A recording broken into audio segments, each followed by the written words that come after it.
So, Dr. El-Sayed, let's first talk about your pack, Southpaw. Why Southpaw? Hmm.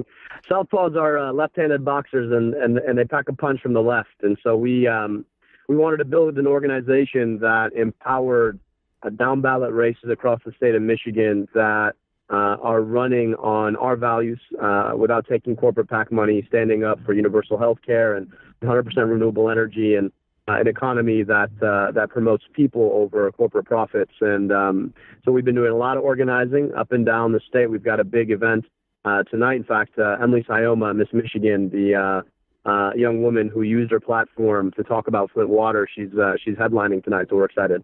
Oh, that's great. And all right, so let's talk about one of the topics that you did mention. You said universal health care. I know recently you've written about Medicare for all. And the Trump administration's attacks on this. I mean, about I guess a couple of weeks out now. We're obviously a couple of days away from the midterm elections, but over the a couple of weeks in October, we saw Donald Trump write. Well, Donald Trump ostensibly write an op-ed in opposition to Medicare for all. We saw the Secretary of Health and Human Services come out, attempt to malign Medicare for all. Paul Ryan, I think, took a turn at it. What do you think scares them so much about Medicare for all? Because I haven't heard too many times where Republicans have singled out a specific proposal of the Democrats that they wanted to specifically critique. Well, look, they're taking a page out of Karl Rove's book, and Karl Rove always used to say, "Hit them where they're strong." And they know that Medicare for all is the strongest policy idea and rallying cry that Democrats have to use. Now, not all Democrats are rallying around it, and that's unfortunate. But the fact of the matter is it's an idea whose time has come. The people love it. It polls extremely well, both among Democrats and Republicans. And people appreciate that enough is enough. People shouldn't have to worry about not having health care in the richest, most powerful country in the world. And in fact, we know that we could provide health care that is better, more effective, more efficient, cheaper, and for everyone. And so this idea is an extremely powerful idea on the left.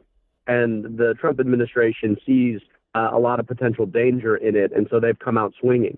What's interesting is that they've come out swinging in with a focus on quote unquote Medicare Advantage plans, which are these privately administered Medicare plans. And they've actually shown their hand about where they're going politically.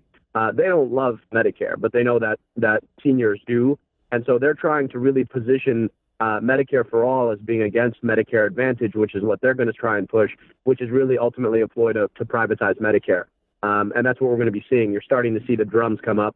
Mitch McConnell talking about this deficit and all these entitlements, which is, really a function of the tax cut they just passed. And so we've got to protect Medicare, and we've got to fight forward on Medicare for all. Let's talk a little bit about numbers. 70% of all Americans support a Medicare for all policy. Overwhelming support from Democrats. Give me a sense of, if you have an idea, because certainly healthcare seems to be the primary issue for Democrats running in the House, at the least, across the country. I don't know if every single Democrat is leading with healthcare, but it certainly seems like that is the most pressing issue, to the extent that we can talk about any issues that are not localized.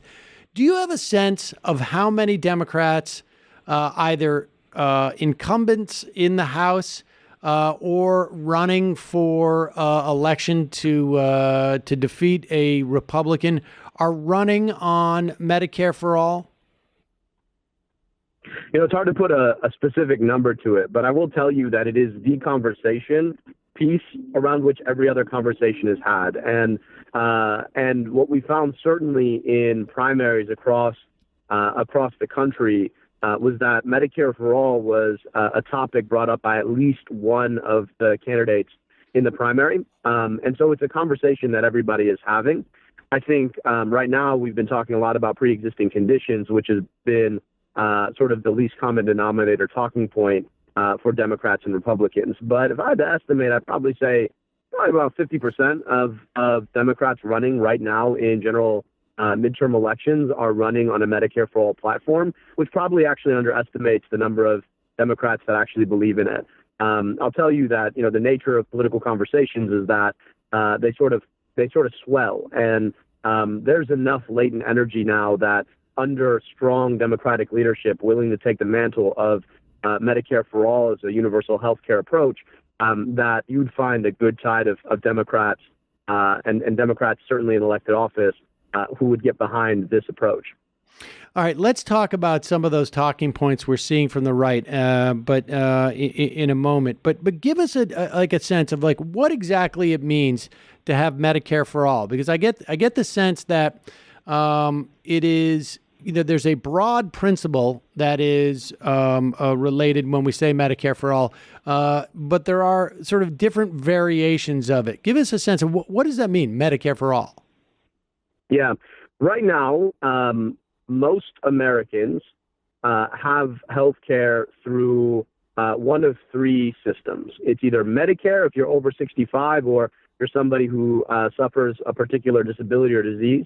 It's Medicaid if you meet poverty requirements for Medicaid. Those are both state-run, federally run insurance programs.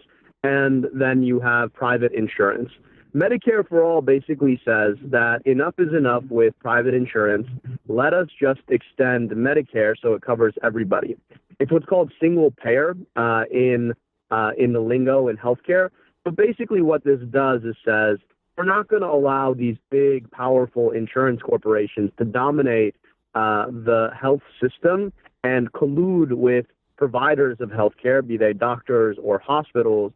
We're not going to allow them to collude to raise the price of healthcare for everybody, forcing us to pay these huge premiums and then these copays at the point of care, and then it doesn't even kick in until you've paid your full deductible. So this is a very similar system to what they have in Canada, where they provide healthcare for everybody at far less expensive a rate. We pay 18 cents on the dollar for healthcare. They're paying 11 cents on the dollar, and providing better access to good health. They live on average 1.5 to 2 years longer than we do. And what we're saying here is that if we're willing to engage the government in being able to address the brokenness of the healthcare market that's largely put in there because of these private health insurance corporations, that we in fact can solve one of the biggest challenges that all of us touch, right, Sam? Everybody touches the healthcare system, whether you like it or not. And that's why so many people have so much passion about it. When we look at Medicare as it stands now for folks who are 65 and older, give us a sense of what that looks like, because it's government health insurance, but it is both in some instances, and you mentioned Medicare Advantage, and one of the things we should say about the Affordable Care Act is that the Medicare Advantage, some of the savings from the Affordable Care Act came from reorienting the price structure for Medicare Advantage. It was a relatively new program. They found that they were overpaying for services. And that's one of it seems to me, one of the highlights of Medicare is that there is a rational way to for price controls. Because there's such volume, the single payer can figure out we're overpaying for this versus we're not overpaying for that. That's right. And look, I'll tell you, there's a lot of benefits. Now, there's a lot of worry about Medicare right now, and it's actually, to be quite honest, I think it's overblown. But if you think about an insurance program, Medicare is a government insurance program. Any insurance program has to be able to balance out the number of people who have high costs with the number of people who have lower costs. And the reality of the matter is, if we were to include Medicare for everyone, what we would be pulling under the Medicare umbrella is a lot of people who are younger, therefore lower costs for healthcare because they're healthier, which would make Medicare that much more sustainable over the long term. And you mentioned Medicare Advantage as one way of thinking about how we actually deliver Medicare.